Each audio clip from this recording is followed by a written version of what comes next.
राजेश एक बहुत बड़ा बिजनेसमैन था और आज उसकी इकलौती बेटी झिलमिल का 8th बर्थडे था। राजेश जल्दी जल्दी सारा काम खत्म करके घर के लिए निकल गया। ओह ड्राइवर सुनो, मुझे किसी अच्छी सी गिफ्ट शॉप पे ले चलो। मुझे झिलमिल के लिए एक प्यारा सा गिफ्ट लेना है। जी सर, मैं आपको शहर के सबसे अच्छे गिफ्ट शॉप पे लेकर चलता हूँ। झिलमिल बिटिया के लिए वहाँ एक से एक गिफ्ट मिलेंगे। हाँ हाँ ठीक है। राजेश शॉप पर कई चीजें देखता है पर कोई भी गिफ्ट उसके मन को नहीं भाता है। वो शॉप से बाहर निकल ही रहा था कि उसकी नजर सबसे कोने में रखे एक जोकर के खिलौने पर पड़ती है। झिलमिल को तो जोकर्स बहुत पसंद हैं। उसे ये खिलौना भी अच्छा लगेगा। मैं उसके लिए यही ले लेता हूँ। राजेश गिफ्ट लेकर घर पहुंच जाता है। पापा पापा आ गए। हैप्पी बर्थडे मेरी गुड़िया रानी, ये लो तुम्हारा गिफ्ट। वाह जोकर, मुझे ये बहुत पसंद आया पापा, थैंक यू। चलो अब जल्दी से केक काटो झिलमिल, तुम्हारे सारे फ्रेंड्स वेट कर रहे हैं। झिलमिल केक काट लेती है और सब लोग उसका बर्थडे मनाते हैं। सबके जाने के बाद वो अपने जोकर को अपने रूम में ले जाती है। ओह ये कितना प्यारा जोकर है। इसकी आंखें तो देखो, ऐसा लगता है कि खिलौना नहीं है बल्कि असली है, मानो अभी बोल पड़ेगा। झिलमिल एकटक अपने खिलौने को देख रही थी कि तभी जोकर की पलक झपकती है और वो मुस्कुराता है। क्या ये मैंने अभी क्या देखा? नहीं नहीं, मेरा वहम होगा, भला कभी कोई खिलौना भी हंसता है। तभी झिलमिल की माँ पूजा उसे आवाज लगाती है और वो रूम से बाहर चली आती है। उसके बाहर जाते ही वो जोकर फिर से एक डरावनी हंसी हंसने लगता है। झिलमिल वापस आकर अपने कमरे में सो जाती है। अचानक से उसकी आंख रात के 3 बजे खुलती है। वो पानी पीने के लिए मुड़ती है कि तभी वो देखती है कि वो जोकर उसके ठीक बगल में बैठा हुआ था। ओह ये क्या? ओह, मैं तो डर ही गई। अब ये जोकर भला यहाँ कैसे आ गया? झिलमिल उसे उठाकर वापस बाकी खिलौनों के साथ रख देती है। झिलमिल जोकर को देखती रहती है और फिर सो जाती है। अगले दिन झिलमिल मम्मी को ये सब बताती है। अरे बेटा, हो सकता है तुम ही ने उसे अपने पास रखा हो और फिर भूल गई हो। ऐसी छोटी छोटी बातों पर इतना परेशान मत हो। ठीक है मम्मी। उस वक्त तो झिलमिल मम्मी की बात मान लेती है, लेकिन अब ऐसा अक्सर होने लगा कि वो जोकर वाला खिलौना अपनी जगह पर नहीं होता था। कभी वो खिड़की पर तो कभी झिलमिल के बेड पर अपने आप पहुंच जाता था।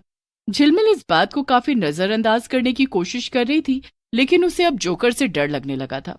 मुझे अब ये जोकर पसंद नहीं, मैं इसे अलमारी में बंद कर दूंगी। जोकर को अलमारी में रखकर झिलमिल सो जाती है। आधी रात को झिलमिल की आंख कुछ शोर से खुलती है। अलमारी के अंदर से आवाज आ रही थी, जैसे कोई अंदर से अलमारी पर हाथ पटक रहा हो। ये क्या हो रहा है? मुझे बहुत डर लग रहा है। मम्मी, पापा। अलमारी के अंदर से आवाज बढ़ती जा रही थी। झिलमिल की आवाज मम्मी पापा तक नहीं गई और वो बहुत डरी हुई थी। वो धीरे धीरे आगे बढ़ती है और उसने अलमारी का दरवाजा खोल दिया। तुरंत ही अंदर रखा जोकर झिलमिल पर झपट पड़ा।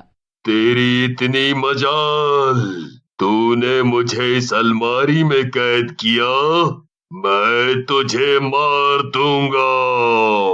बचाओ बचाओ। कोई यहाँ तुझे बचाने नहीं आएगा। बचाओ बचाओ, मुझे माफ कर दो, मैं अब कभी ऐसा नहीं करूंगी। प्लीज मुझे माफ कर दो। जोकर झिलमिल को छोड़ देता है और कहता है, इस बार तो मैंने तुझे छोड़ दिया है, लेकिन अगर दोबारा तूने मुझे गुस्सा दिलाया तो मैं तुझे जान से मार दूंगा। और हाँ, अगर तूने इस बारे में अपने मम्मी पापा को कुछ भी बताया तो मैं तुझसे पहले उन्हें जान से मार दूंगा। जोकर आराम से झिलमिल के बेड पर जाकर बैठ जाता है। एक दिन घर में पूजा पाठ थी और एक बहुत बड़े पंडित जी पूजा कराने आए थे, लेकिन घर के अंदर कदम रखते ही पंडित जी के चेहरे का रंग उतर गया। क्या हुआ पंडित जी, आप कुछ परेशान लग रहे हैं। मैं यहाँ पूजा नहीं कर सकता हूँ। इस घर में एक बहुत बुरी आत्मा का साया है, तुम्हें उससे खतरा है। क्या पंडित जी, इतने नामी पंडित हो के भी आप ऐसी चालें चल रहे हैं? आप ये सब कह रहे हैं ताकि हम आपसे कोई और पूजा भी करवाएं, जिससे हमें भूत। हाँ पंडित जी, हमें इन सब पर यकीन नहीं। राजेश और पूजा ने पंडित की बातों पर यकीन नहीं किया और पूजा किसी दूसरे पंडित से करवा ली। झिलमिल अब से बहुत डरी डरी रहती थी और मम्मी उसका ये बदला हुआ बर्ताव देखकर बहुत हैरान थी। झिलमिल, ये मैं क्या देख रही हूँ? तुम आजकल इतना गुमसुम क्यों रहती हो? ना अपने दोस्तों के साथ खेलने जाती हो और बस अपने रूम में सोने का बहाना बनाती रहती हो। आखिर क्या बात है बेटा? ऐसा क्या हुआ है जो तुम इतना डरी हुई हो? मुझे बताओ। मम्मी। झिलमिल अपनी मम्मी को जोकर के बारे में बताना चाहती थी, लेकिन उसे जोकर की दी हुई धमकी याद आ जाती है और वो कुछ नहीं बोलती है। कुछ तो बात जरूर है। ठीक है, अगर तुम मुझे अभी नहीं बताना चाहती हो तो कोई बात नहीं, पर बेटा तुम्हें जब भी ठीक लगे तो मुझे तुरंत आकर बताना, ठीक है? ठीक है मम्मी, मुझे इस पर नजर रखनी पड़ेगी कि आखिर बात क्या है। पूजा ने सारी बात राजेश को बताई और दोनों ने झिलमिल के रूम में एक हिडन कैमरा लगा दिया। आओ पूजा, पिछले एक हफ्ते की सारी रिकॉर्डिंग हो गई है इस कैमरे में। आओ देखते हैं कि आखिर झिलमिल क्यों इतना परेशान है। पूजा और राजेश रिकॉर्डिंग देखकर हैरान रह जाते हैं। वो देखते हैं कि वो भूतिया जोकर हर रात को अपने आप चलता और बोलता था और झिलमिल उससे कितनी डरी हुई थी। ये सब क्या है? हमारी झिलमिल के साथ ये सब क्या हो रहा है? मैं अभी जाकर उस जोकर को घर से बाहर फेंक दूंगी। पूजा तुरंत झिलमिल के कमरे में जाती है और उस भूतिया जोकर को खिड़की से बाहर फेंक देती है, लेकिन वो जोकर वापस आ जाता है। तेरी इतनी मजाल, तूने मुझे फेंका? जोकर अपनी शक्तियों से पूजा को हवा में उड़ा देता है और जमीन पर तेजी से पटक देता है। आह! पूजा, पूजा, तुम ठीक तो हो ना पूजा? इसके बाद राजेश जल्दी से पूजा और झिलमिल को लेकर घर से भागने लगता है, लेकिन सारे दरवाजे बंद हो जाते हैं। कोई यहाँ से बाहर नहीं जाएगा। मुझे तो बस एक घर चाहिए। मुझे यहाँ से बाहर मत निकालो। मैं किसी को कोई नुकसान नहीं पहुँचाऊंगा। ठीक है, हम तुम्हें यहाँ रहने देंगे, लेकिन तुम वादा करो कि किसी को कोई नुकसान नहीं पहुँचाओगे। इसके बाद राजेश, पूजा और झिलमिल घर के बाहर आ जाते हैं। ये तुम क्या कह रही हो पूजा? हम उसे घर में कैसे रहने दे सकते हैं? हमारी जान को खतरा है।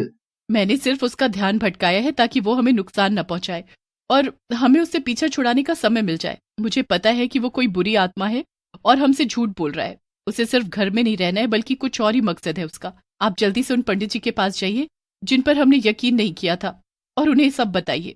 राजेश तुरंत पंडित जी के पास जाता है और उन्हें सब बताता है। वो भागा भागा वापस आता है। पूजा, ये बहुत खतरनाक और बुरी आत्मा है। पंडित जी ने कहा है कि इससे छुटकारा पाने के लिए हमें रायपुर के जंगल में जाना होगा। एक बहुत सिद्ध तांत्रिक रहते हैं, वो एक भभूति देंगे जिसे इस जोकर पे छिड़कने से हमें इससे छुटकारा मिल जाएगा। तो देर किस बात की? आप अभी के अभी जाइए और वो भभूति लेकर आइए। हमारे पास ज्यादा वक्त नहीं है। मैं जल्द लौटूंगा। तुम तब तक अपना और झिलमिल का ख्याल रखना। इतना कहकर राजेश जल्दी से रायपुर के लिए निकल पड़ता है। तभी पूजा देखती है कि झिलमिल उसके आसपास कहीं भी नहीं है। अरे, अभी तो यही थी। झिलमिल अब कहाँ गई? पूजा वापस घर के अंदर आती है तो उसे झिलमिल की चीखें सुनाई देती है। माँ, मुझे बचाओ माँ, माँ! पूजा भागकर जाती है और देखती है कि जोकर झिलमिल की गर्दन को पकड़े हुए था। दूर हो जा मेरी बेटी से शैतान! पूजा जोकर को पकड़कर दूसरी तरफ फेंक देती है, मगर वो जोकर अपनी शक्तियों की मदद से टेबल को पूजा के ऊपर उठाकर पटक देता है। पूजा बुरी तरह से घायल हो जाती है। आह! श्राप की वजह से मैं सालों से इस खिलौने में कैद हूँ। मुझे एक शरीर चाहिए। इतना कहकर जोकर झिलमिल के ऊपर झपट पड़ता है। जोकर ने झिलमिल का गला कस के पकड़ रखा था और झिलमिल की सांसें रुक रही थी। पूजा दूर से ये सब तमाशा देख रही थी, पर वो चाहकर भी कुछ नहीं कर पा रही थी। हे भगवान, हमारी मदद करो, इस शैतान से मेरी बेटी को बचाओ। तभी जोकर के गले में एक धागा आकर गिरता है। जोकर बहुत तेज चिल्लाता है और झिलमिल का गला छोड़ देता है।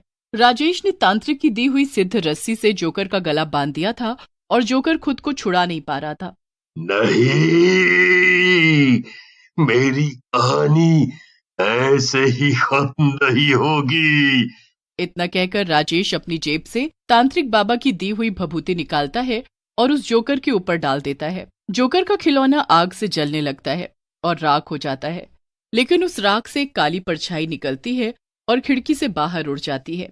राजेश अपनी बेटी और पत्नी को लेकर उस शहर से वो लोग तो शहर छोड़कर चले गए थे, लेकिन पीछे से वो बुरी आत्मा आज भी भटक रही थी। राजेश ने जोकर के खिलौने को पूरी तरह खत्म कर दिया था, इसलिए अब इस आत्मा के पास रहने के लिए कोई जगह नहीं थी। काफी तलाश के बाद उस आत्मा की नजर कूड़े में पड़े एक फटे पुराने बंदर के खिलौने में घुस जाती है। आधी रात बीत चुकी थी और वो बंदर की आंखें लाल लाल चमक रही थी। तभी बंदर की नजर दूर से आ रहे एक आदमी पर पड़ती है। बंदर एकदम शांत हो जाता है। उस आदमी का नाम पिंकू था। हे भगवान, कल मेरे बच्चे चिंटू का जन्मदिन है। पूरे दिन मजदूरी करने के बाद भी इतने पैसे नहीं इकट्ठे हो सके जिनसे मैं अपने बच्चे को कुछ दे सकूं। अब क्या करूं? क्या मुंह लेकर घर जाऊं? तभी पिंकू की नजर उस बंदर पर पड़ती है। वो उस बंदर को उठा लेता है। ये बंदर लग तो थोड़ा पुराना रहा है, पर शायद इसे धोने और इसको सिलने के बाद ये नया जैसा लगने लगे। पिंकू जल्दी से उसे लेकर घर जाता है। पिंकू की पत्नी सीमा दरवाजा खोलती है। अरे, आपको आज इतनी देर कैसे हो गई? चिंटू तो सो भी गया आपका इंतजार करते करते। क्या बताऊं, अब पूरा दिन मेहनत करने के बाद भी मुझे इतना पैसा नहीं इकट्ठा हो सका कि चिंटू के लिए अच्छा गिफ्ट ले सकता। पर ये देखो, मैंने एक केक लिया था कल के लिए, और ये बंदर, क्या तुम इसे सिल सकती हो? अरे, इसे कहाँ से उठा लाए? ये मुझे रास्ते में मिला। अब अपने बच्चे को कुछ तो दूंगा ही ना, तुम इसे ठीक कर दो ना। ठीक है, मैं कर दूंगी, आप परेशान मत होइए। चलिए हाथ मुंह धोकर खाना खा लीजिए, मैं इस खिलौने को ठीक करती हूँ। पिंकू खाना खाकर सो जाता है और सीमा रात में देर तक जागकर उस खिलौने को ठीक कर देती है। सुबह हो जाती है और आज चिंटू का जन्मदिन था। सुबह पिंकू के उठते ही सबसे पहले सीमा उसे वो खिलौना बंदर दिखाती है। ये लीजिए, मैंने खिलौना सिल दिया है और इसे साफ भी कर दिया है। वाह सीमा, ये तो एकदम नया लग रहा है। तुम्हारे हाथों में तो जादू है, सच में। क्या आप भी? चलिए चलकर चिंटू को उठाते हैं। बेटा, ये ले, मैं तेरे लिए केक लाया हूँ और साथ में ये खिलौना भी लाया हूँ। वाह पापा, ये खिलौना तो कितना प्यारा है, मुझे ये सच में बहुत पसंद आया। पिंकू अपने बेटे को देखकर बहुत खुश होता है।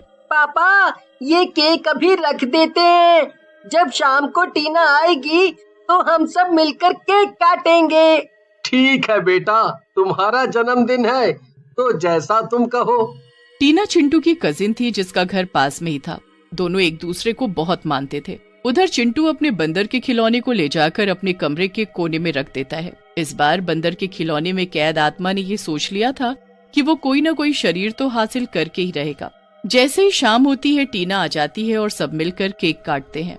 चिंटू केक कट होने के बाद टीना को अपने कमरे में ले जाता है और अपना बंदर का खिलौना दिखाता है।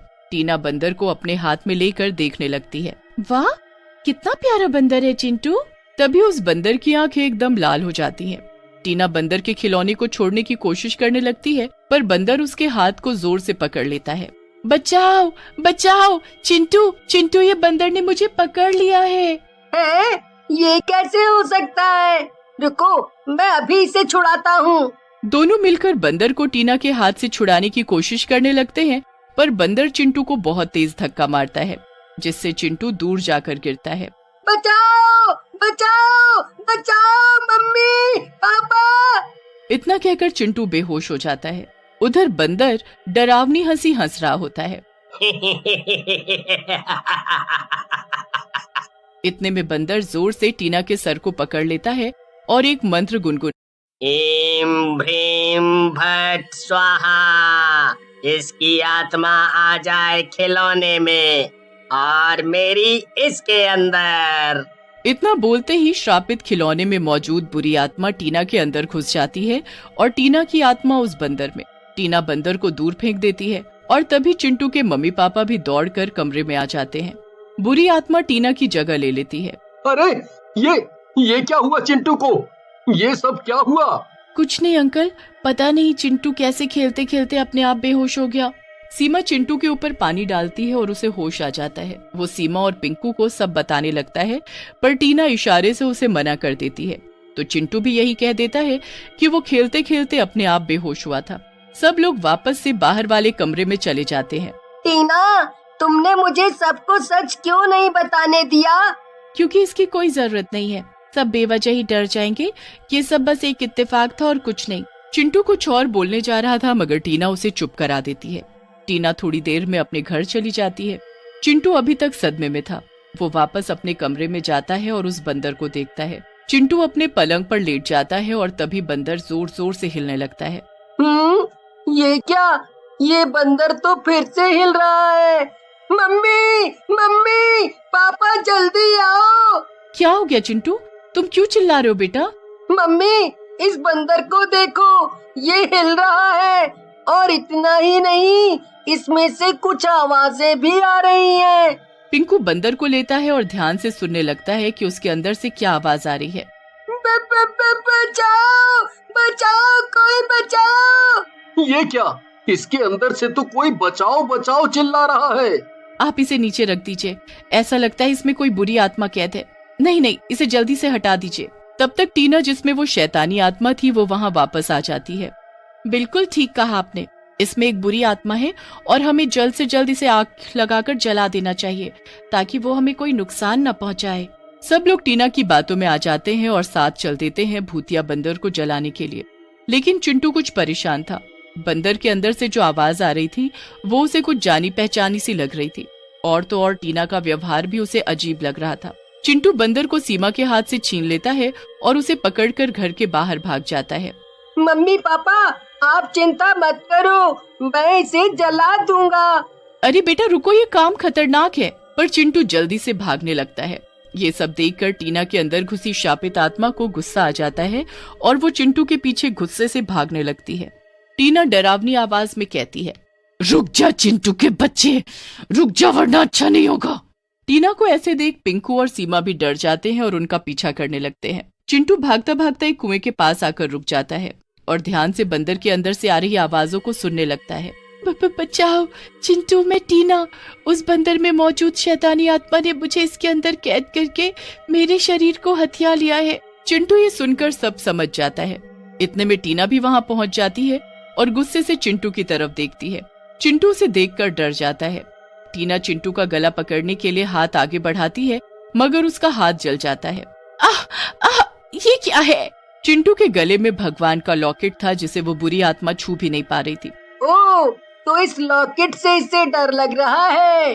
चिंटू फौरन उस लॉकेट को उतारकर टीना के गले में डाल देता है और टीना के अंदर छुपी हुई वो बुरी आत्मा दर्द से तड़प उठती है। बचाओ, नहीं नहीं।